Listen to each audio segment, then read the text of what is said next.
remains of MK freedom fighter Basil February are set to be laid to rest this morning in Somerset West. February died at the age of 24 back in 1967. His remains were repatriated alongside a number of others who, over the last several months, I beg your pardon, from Zimbabwe and Zambia. The family has endeavoured non-stop throughout the decade since the son's passing to return him to his homeland. Our reporter Mariska Botha has more. We are standing in the beautiful rose garden of the All Saints Anglican Cathedral in Somerset West, where this morning the February family is going to bid their final farewell to their brother Basil February.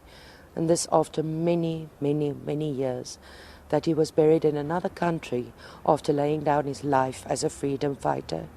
He's one of a number of freedom fighters whose remains were repatriated from Zambia and Zimbabwe in recent months. And we speak now to his brother, Terry, to talk to us about his brother. Thank you very much for your time, Mr. February. What is this day like for you? Well, this day is significant for us because now that Basil's remains have been repatriated and it was handed over to us, to the family from the Western Cape government last week. And it's significant because now as a family we are on the road of closure. And that road of closure feels surreal at the moment. I remember Basil as a very caring person. He was brutally honest and frank. Nothing was beneath his attention.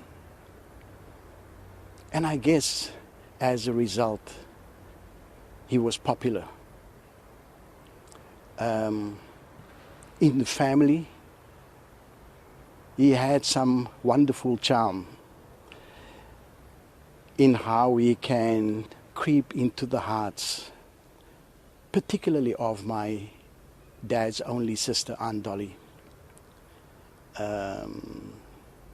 My mother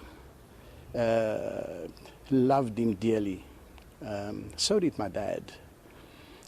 But yeah, the special remembrance of Basil is that he was a very caring person. He was extremely focused and to the point. But two characteristics that stand out for me about him is that he was brutally honest and frank, and he could not stand underhandedness. Yeah. And then after all this time, you mentioned earlier he was only 24 years old when he died. And with that, and with the price that he paid for the liberation of this country, what would be your message?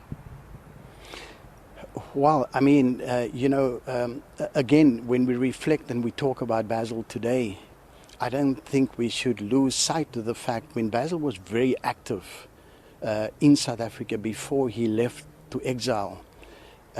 He was but a mere 19, 20-year-old, you know.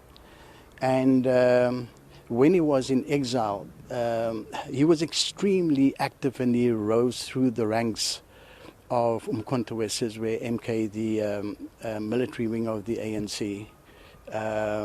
He went for training in Czechoslovakia and he impressed everybody in the academies.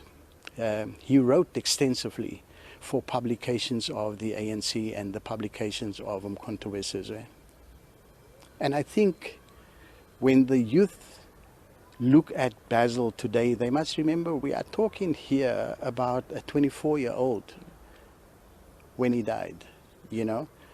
And I would say that the youth should look at this particular Basil February and say, if I step into the shoes of a young 20-year-old Basil February.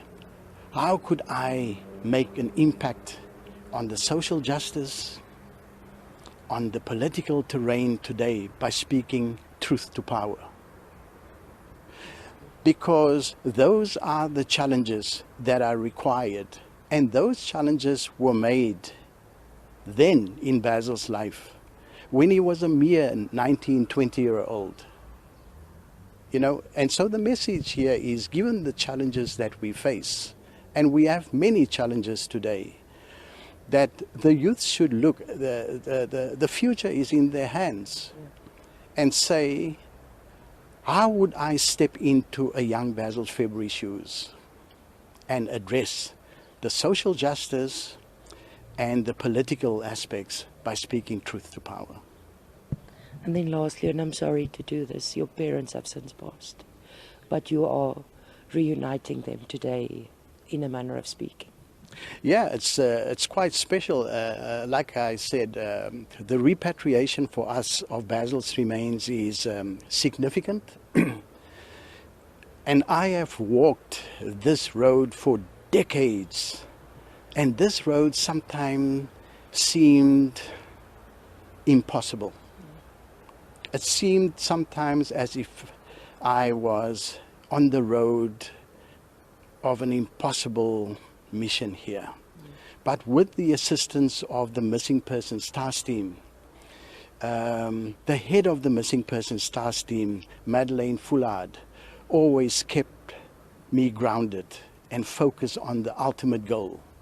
And I don't think without Madeleine Foulard and her team, this repatriation of Basil's remains would have been possible. Not at all.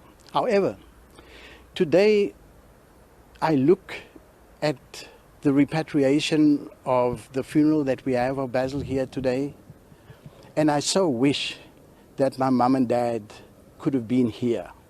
They have since passed. My father died in 1980.